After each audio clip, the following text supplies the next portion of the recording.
Let's drill some holes in our brand new pump and make absolutely sure that there's zero chance of returning any of this stuff if it doesn't work. Because that's what I do. I do that a lot. Warranty voided.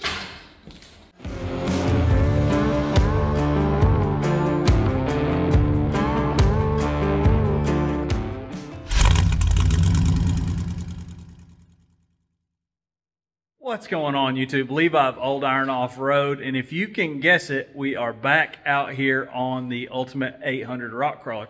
If you're new to the channel, we are a shop that is predominantly dedicated to International Scouts, light line stuff. We do some pickup trucks here and there. Anything cool we'll work on, but our workload mainly consists of International Scouts. Stock, fuel injection, crazy cut-up suspension, 4 links, rock crawlers, off-road stuff. If you're into any of that, take 2 seconds to reach down there and click the subscribe button. We're really trying to grow this channel, and I really do appreciate it. So, what did we do? Well, we took it back apart. Why did we take it back apart? Well, I don't want to point any fingers, but somebody messed up. And I usually don't make mistakes, like ever. That's not true. I make mistakes all the time. But I usually just power through them. I actually thought I would take this opportunity to be open and honest and show everybody that it happens. And people worry, I think, sometimes about metal fabrication and, oh my gosh, what if I do it wrong? Well, more than likely, if you're in a metal fab, you have a welder, you have a cutoff wheel, a torch, a plasma cutter, some of those tools at your disposal.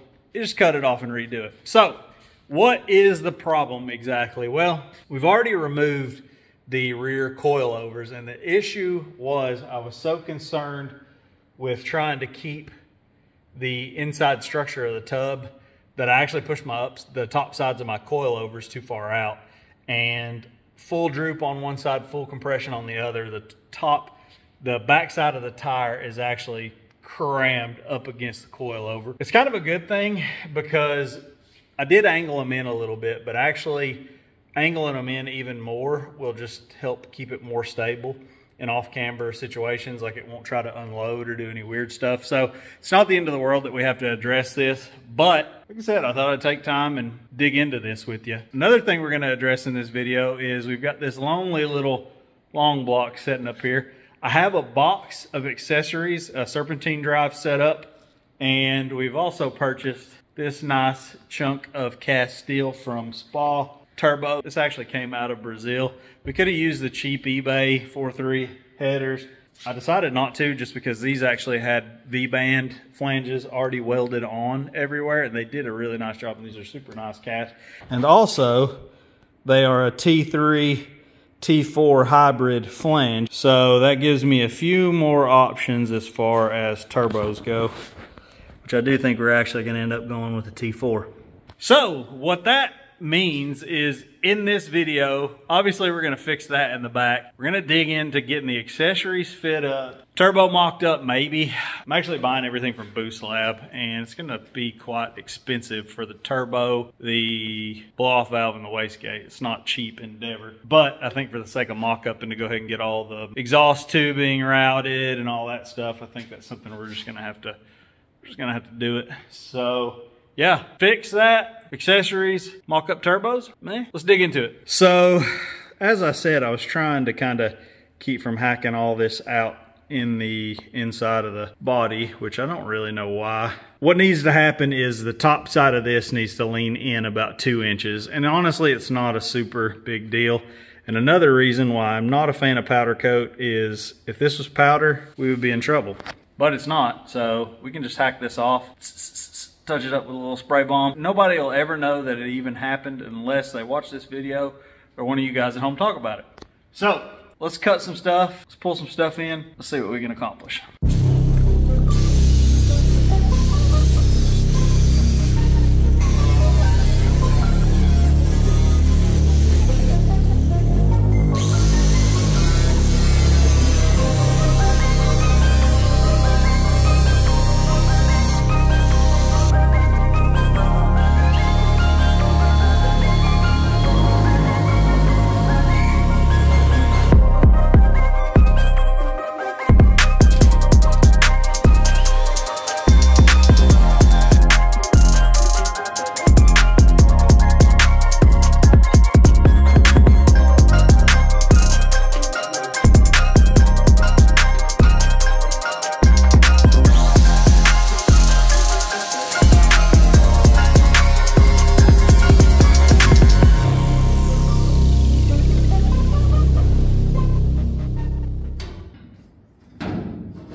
came off reasonably clean. I'm in a half. I think right now I only have about 1.5 inches, and I need at least another 1/2 inch. So I'm gonna go ahead and hack this down some more. I'm trying to retain some of this so this doesn't get flimsy. I don't think it will, but cage will fix it if it does. Whatever. Let's cut it. So just when I thought I had it dialed in, I realized that I did not, in fact, have it dialed in. And we ended up having to pinch these guys in even more. So it's not the end of the world. I know we've got a lot of open cavities here, but I'm actually going to take this over to a buddy of mine, and I'm going to let him make some really nice bead rolled wheel tubs. And we've also got some plans for some really nice stuff for the console in this guy. But today we're on a different mission. We've got some accessory drive stuff. We have a water pump in the floor. I was intending on using a factory serpentine setup, but that's not going to work. I didn't realize that with the factory serpentine setup, you really needed to run an air conditioning compressor, which obviously we don't intend on running. I'm not going to put air conditioner on this thing because it's going to be an open top. So you can see I've got this manifold mocked up too. We're actually going to go ahead today, bolt on the water pump. We're going to get the exhaust manifolds fully bolted on, and we're going to start mocking up. We're going to go ahead and bolt up the power steering pump, alternator, and our turbo should actually be here Wednesday. So let's jump on it. So the first thing I'm going to do is go ahead and permanently bolt up our exhaust manifolds. I'll put some compressed air through these. Make sure nothing's gotten in them since they've been sitting here. Figure out, I believe we need these bolts. Yeah. And I think I have gaskets as well. Yeah, we got exhaust manifold gaskets. We ain't been in both. Exhaust manifold gaskets. And that one's in pretty rough shape, but that's okay.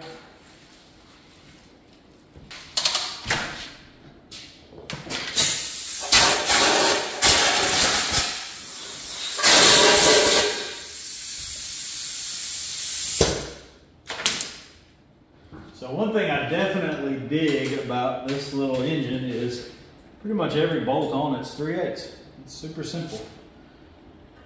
And this is a heavy little manifold. And one thing I definitely want to check is to make sure that these aren't going to go through into any water jackets or anything crazy like that.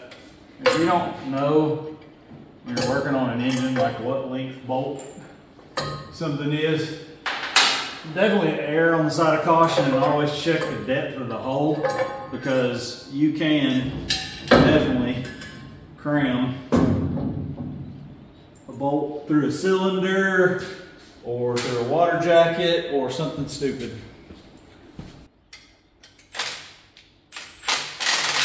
Ugh.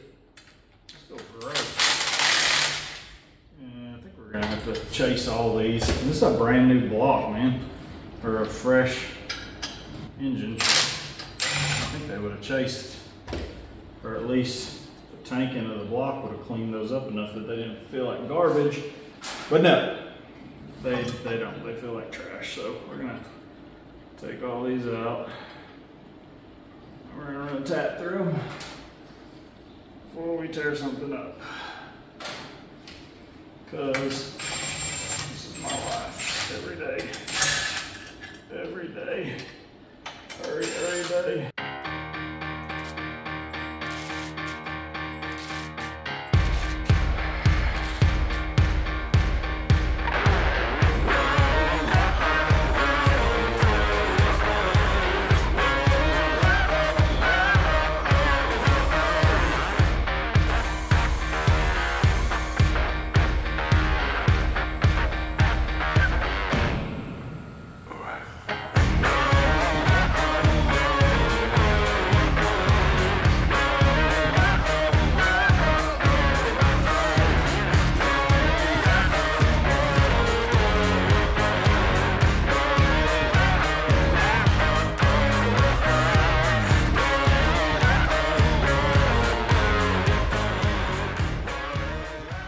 So manifolds are on, and I think the next piece of the puzzle, we're gonna go ahead and throw our water pump on, and we can start putting some pulleys and stuff on.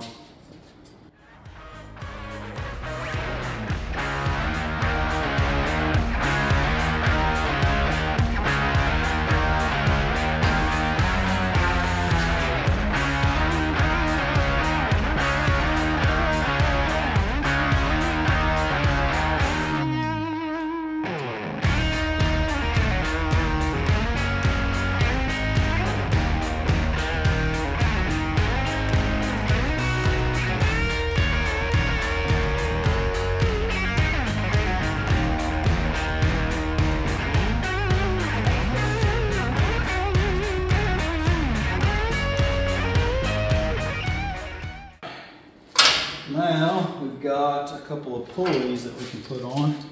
Put our water pump hub pulley on, and we'll put our crank pulley on. Just like that size.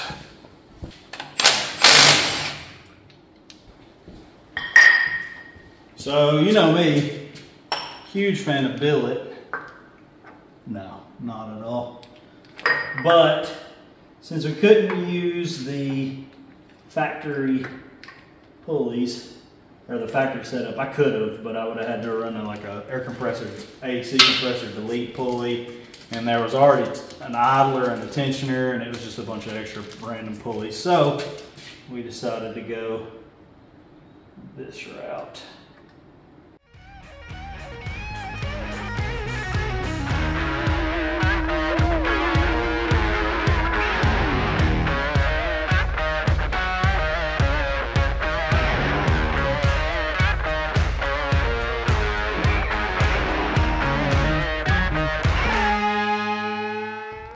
Oh, brother.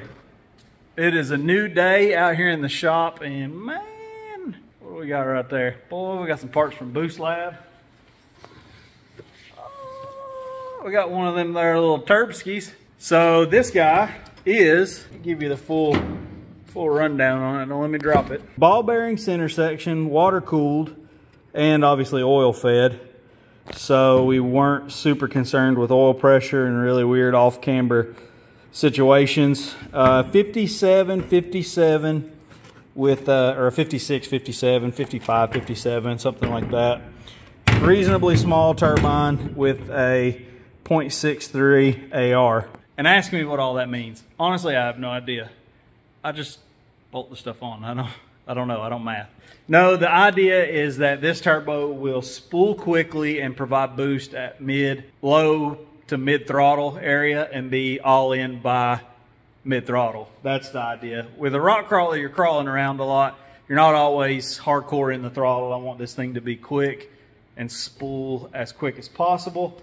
We also have a blow-off valve and a wastegate. I think this is like a 44 millimeter, whatever. I don't know. I'm not a turbo guy. This is honestly a huge learning curve for me. Hopefully I'll understand more about this by the time it's all done and be able to sound a little bit more educated, but I'm not going to try to baffle you.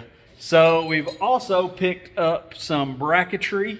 We have a alternator mount and a power steering mount. The other day when you were hanging out with us, we got the exhaust manifolds on and our water pump pulley or crank pulley on. So now I think it's time to get the alternator brackets on, power steering pump, kind of see what we're playing with as far as room.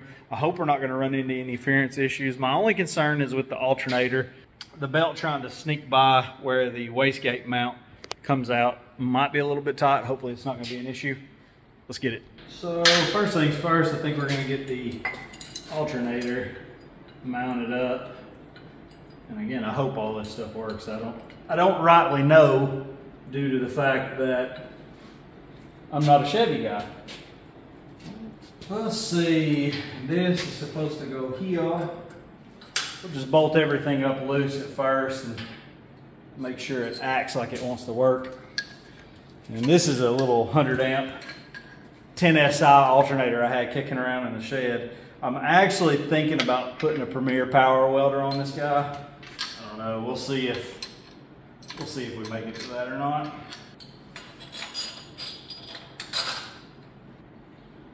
This little doohickey is up there.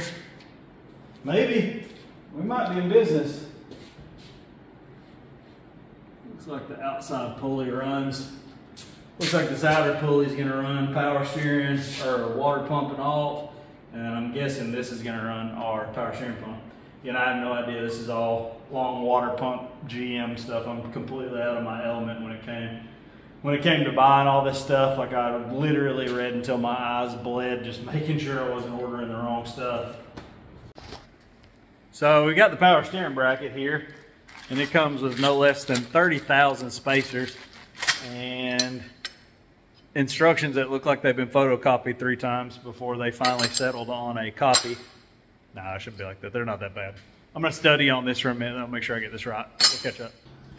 All right, I think I got this. It says to attach brackets with spacers.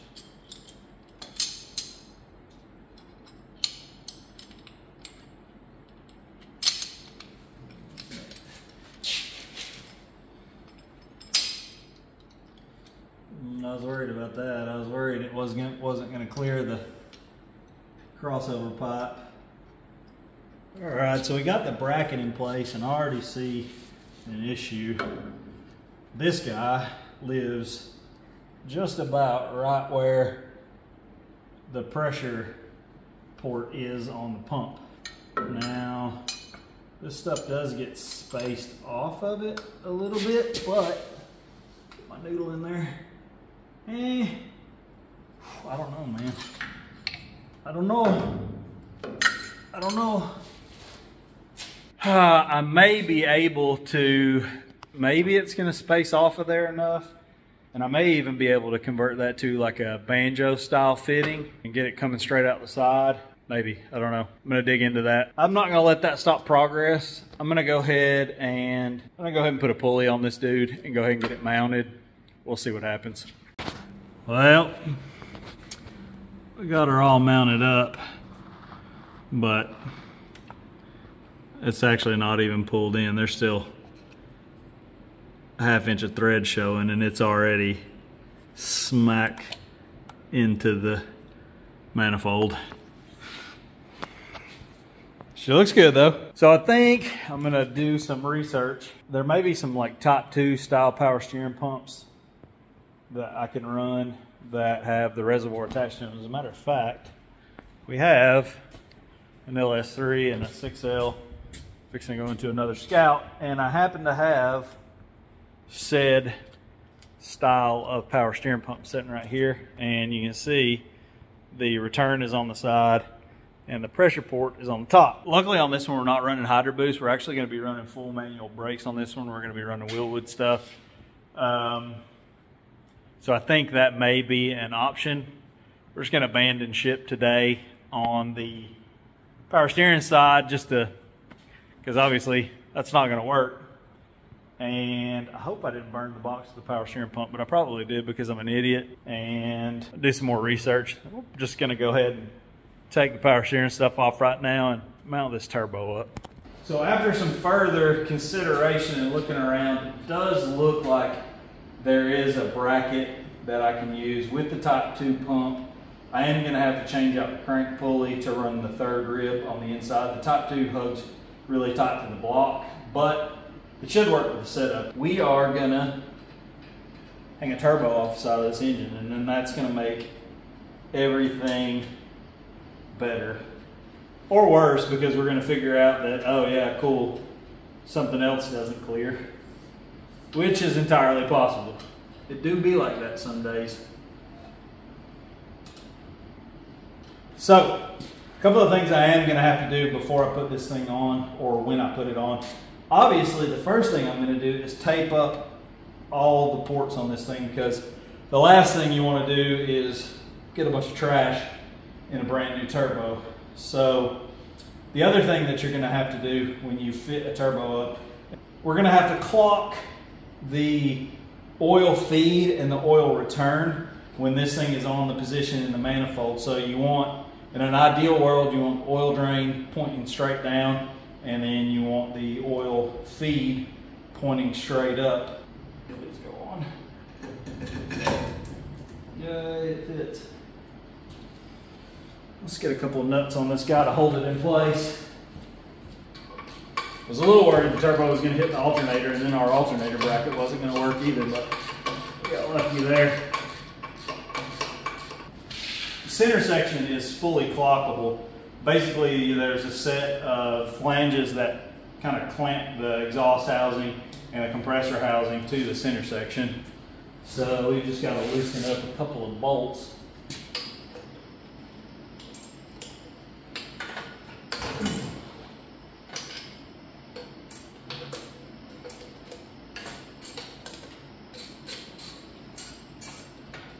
And now our compressor housing should turn as we need it to. So I think we want the compressor housing, I think ultimately is going to need to be pointed down, about right there. So on to the next part of the puzzle, we have our wastegate. So what a wastegate does is it actually is a controlled exhaust leak. So exhaust gases come through the exhaust manifold, spin the turbine, and also spin the compressor housing. The compressor housing builds compressed air, and the compressed air is shoved down the throat of the engine. Now, to set a predetermined limit to how much compressed air can be shoved down the throat, you need a means of bleeding off exhaust gas. So what this does is you take a boost reference out of this little guy here or somewhere and plumb it into one of these ports in this wastegate, which I'm not really sure. You can use MAC valves, and there's a whole convoluted means of boost control. For this setup, we're going to keep it as simple as possible. Full mechanical, no MAC valves, no CO2, obviously. But yeah, that is what this does. This is basically an exhaust leak at a predetermined boost pressure.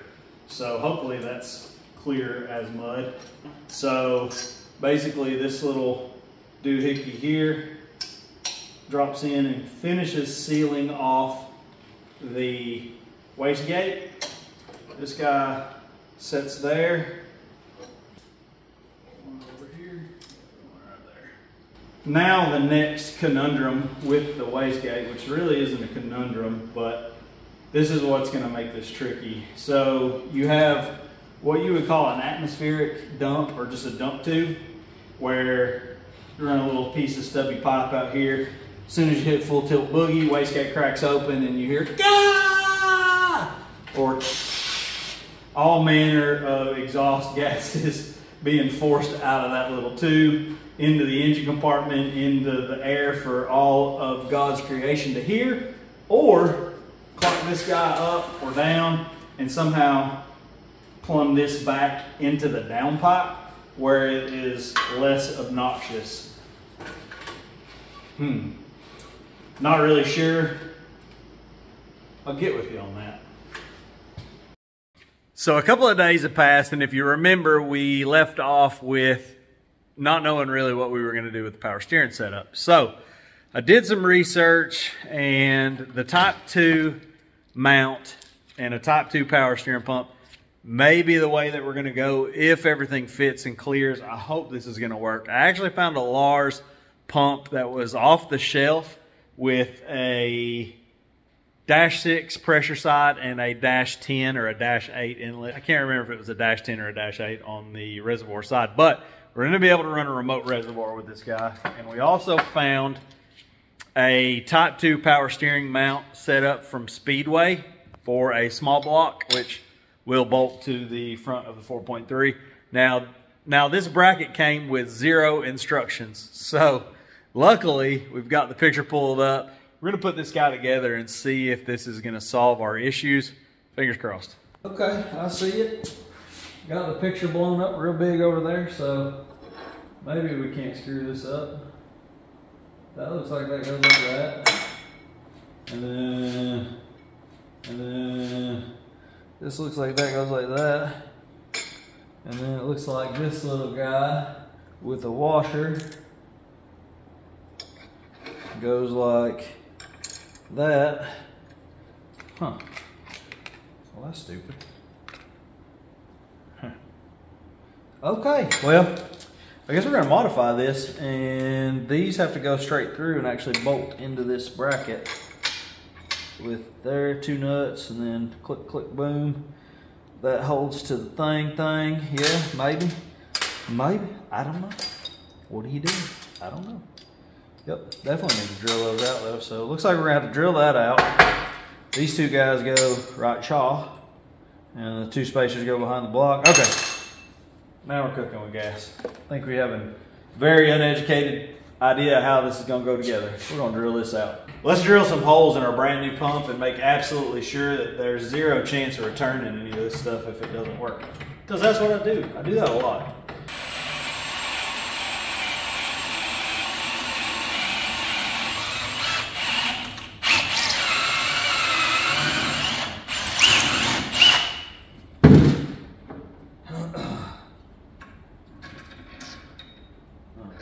That's beautiful.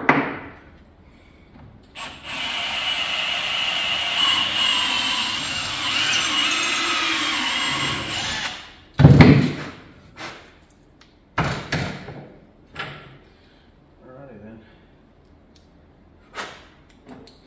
Warranty voided. And this is gonna go right here. Come on, baby, don't do me dirty. Come on, be there. Be there.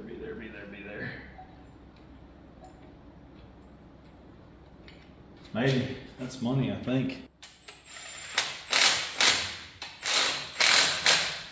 Yeah, buddy, dude. I think that's gonna work, man. Clears it. It doesn't hit it anywhere. So yeah, I think that's gonna work. The only issue now is gonna be whether we have a pulley available that's gonna line up with this rib. Now I did order another crank pulley that has 3 ribs. It actually has another rib to the inside. And hopefully between this one and the other rib, I can get a pulley that'll align with one of the 2 inner belts, or one of the 2 inner crank pulley grooves. But yeah, I think that's gonna work. Got our pressure out. It's just gonna be right there. Nice reservoir, external reservoir. We can build some kind of bracketry that's gonna mount to the head and hold the can up here, some such nonsense. I think that is all we have for this video. Now, make sure to stay tuned. We do have some good stuff coming. We've got the 2-inch DOM on the shelf to build the cage, and our new JD Squared die came in the other day. So we should be able to hammer onto the roll cage pretty quick. I also have to address this crossover tube. We're gonna be doing that out of stainless, so there'll be some stainless TIG work going on, some cool custom exhaust stuff.